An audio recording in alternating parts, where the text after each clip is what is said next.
അതിനും പുറമെ ധാരാളം ചരിത്ര വിദ്യാർത്ഥികൾ ഈ മഹത്തായ സദസ്സിൽ ഇത് ശ്രദ്ധിക്കാൻ വേണ്ടി വന്നവരുണ്ട്. നാം ശ്രദ്ധിച്ചാലുമില്ലെങ്കിലും ചരിത്രം അതിന്റെ വഴിയിലൂടെ മുന്നോട്ട് നീങ്ങും. ചരിത്രത്തിന്റെ പശ്ചാത്തലത്തിൽ നിന്നുകൊണ്ട് ചിന്തിക്കുമ്പോൾ 6-ാം നൂറ്റാണ്ടിൽ ഇരുണ്ട യുഗം എന്ന് ലോകം വിശേഷിപ്പിച്ചിരുന്ന ഒരു കാലഘട്ടത്തിൽ ഏറ്റവും വലിയ ഗുണങ്ങൾ ലോകത്തിന് കാണിച്ചു കൊണ്ടുവന്ന ഒരു വ്യക്തി, ആ വ്യക്തിയെപ്പറ്റി പഠിക്കാൻ ഇസ്ലാമിക് ചെയറുകൾ യൂണിവേഴ്സിറ്റി തലങ്ങളിൽ ഇവിടെ പ്രവർത്തിച്ചു കൊണ്ടിരിക്കുകയാണ്.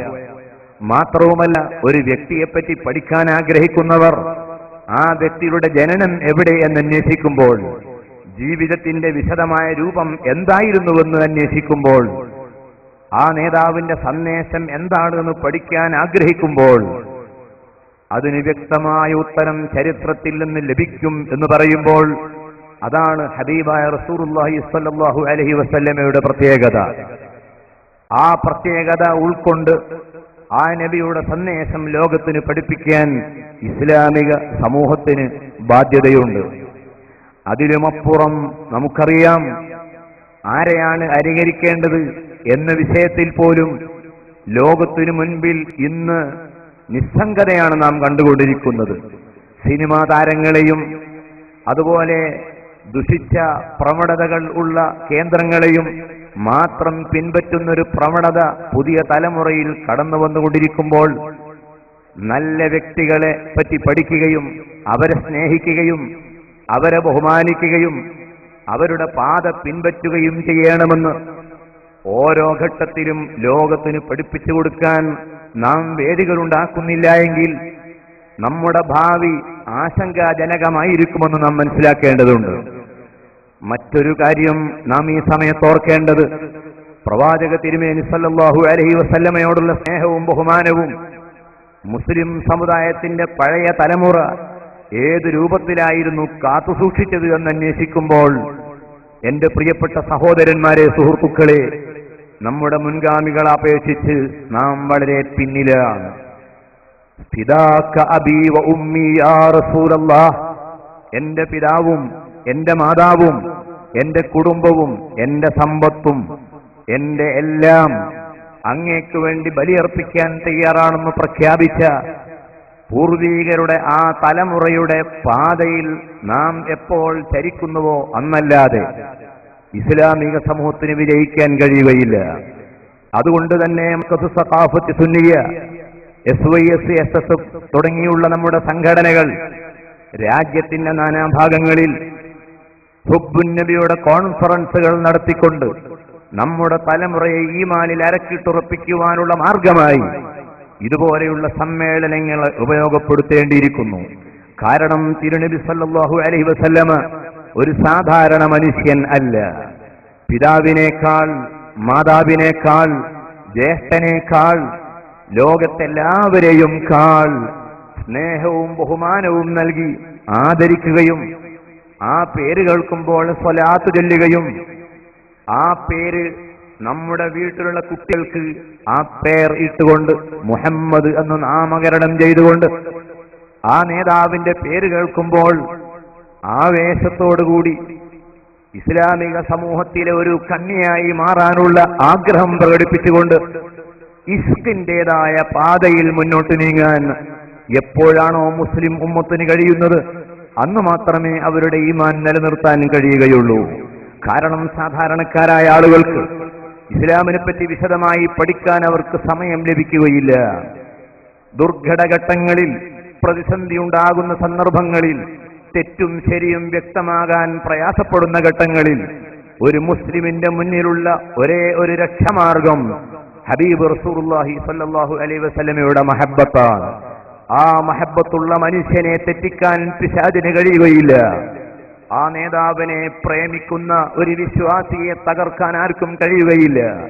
ഈ കേരളത്തിന്റെ, ഇന്ത്യയുടെ ചരിത്രത്തിൽ അഹ്ലുസുന്നത്തി വൽ ജമാഅത്തിന്റെ വിജയത്തിന്റെ യഥാർത്ഥമായ കാരണം ഹുബ്ബുർ റസൂൽ എന്ന് പറയുന്ന സമസ്യ മാത്രമാണ്. ആ ഒരു സമസ്യ ഉള്ള കാലത്തോളം അഹ്ലുസുന്നത്തിന്റെ പാതയെ ദുർബലപ്പെടുത്താൻ ആർക്കും കഴിയില്ല. അതാണ് മർക്കസ് സഖാഫത്ത് സുന്നിയുടെ ചരിത്രം. ബഹുവന്യരായ താജുൽ ഉലമ സയ്യിദ് അബ്ദുറഹ്മാൻ അൽ ബുഹാരി, ബഹുവന്യരായ ശൈഖുന ഖമറുൽ ഉലമ കാന്തപുരം പി അബൂബക്കർ മുസ്ലിയാർ, ബഹുവന്യരായ M A. Abdul Khadir Musliyar, K P. Hamza Musliyar, Ponmana Abdul Khadir Musliyar, E Sulaiman Musliyar, Sayyid Ali Bafakhi Thangal, Sayyid ഫളൽ Shihab അൽ ജിഫിരി, ബഹുമാന്യരായ മറ്റു നേതാക്കൾ, ബഹുമാനപ്പെട്ട സയ്യിദ് യൂസുഫ് കോയ വൈലത്തൂർ തുടങ്ങിയ ആ സാദാത്തുക്കളും ഉലമാക്കളും അവരുടെ ഓക്സിജൻ, അവരുടെ പ്രാണവായു, മർക്കസിന്റെ പ്രാണവായു, കേരളത്തിലെ ഇസ്ലാമിക സമൂഹത്തിന്റെ സംഘടിത ശക്തിയുടെ അതിന്റെ എല്ലാ വീര്യവും ഹുബ്ബുർ റസൂലിൽ അതിൽ അലിഞ്ഞു ചേർന്നിരിക്കുകയാണ്. ആ ഒരു സ്നേഹമില്ലെങ്കിൽ നമുക്ക് ശക്തിയില്ല. അതുകൊണ്ട് തന്നെ കേരളത്തിലെ വിവിധ മതസ്ഥാപനങ്ങളുടെ സമ്മേളനങ്ങൾ നടന്ന് അല്പമൊന്ന് ക്ഷീണിച്ച ഈ ഘട്ടത്തിൽ ഹുബ്ബുർ റസൂലിന്റെ ഈ സമ്മേളനം ഇവിടെ വിജയിക്കുമോ? ആ വിഷയത്തെ സംബന്ധിച്ച് ബഹുമാനപ്പെട്ട ശൈഖുന ഉസ്താദിനോട് നമ്മളൊക്കെ എന്തെങ്കിലും പറഞ്ഞാൽ ഉസ്താദിന്റെ പ്രതികരണം എല്ലാറ്റിനേക്കാൾ വിജയിക്കേണ്ടത്, മർക്കസിന്റെ സമ്മേളനത്തെക്കാൾ വിജയിക്കേണ്ടത് മീലാദ് കോൺഫറൻസ് ആണ്. ഇതിനേക്കാൾ അപ്പുറം നമുക്കൊന്നില്ല. റിയാദിന്റെ ജയിലറയിൽ കഴിഞ്ഞപ്പോൾ അവിടെയും രക്ഷയുടെ മാർഗമായി ഉസ്താദിന്റെ മുൻപിലുണ്ടായിരുന്നത് റസൂലുള്ളാഹി സ്വല്ലല്ലാഹു അലൈഹി വസല്ലമയുടെ മദ്ഹാണ്. ആ ഒരു മദ്ഹിന്റെ വരിയിലൂടെയല്ലാതെ മുസ്ലിമീങ്ങൾക്ക് ഈമാൻ കാത്തു സൂക്ഷിക്കാൻ കഴിയുകയില്ല. സ്വഹാബത്ത് ഉൾക്കൊണ്ട ഈ വിചാരത്തിന്റേതായ മാർഗത്തിൽ ഉറച്ചു നിന്നുകൊണ്ട് മുസ്ലിം സമുദായം ആ ഹുബ്ബിന്റെ കൊടികൾ ഏറ്റെടുക്കുക. അവിടെ മക്കത്തുൽ മുക്കറമയിൽ നിന്ന്, മദീന മുനവ്വറയിൽ നിന്ന് നമ്മുടെ പതാക അവിടെ നിന്ന് കൊണ്ടുവന്ന് കുണ്ടൂർ ഉസ്താദിന്റെ സമീപത്ത് കൊണ്ടുപോയി ആ പതാകയാണ് ഈ സമ്മേളനത്തിന്റെ ഗ്രൗണ്ടിൽ ഇവിടെ പറന്നുകൊണ്ടിരിക്കുന്നത്.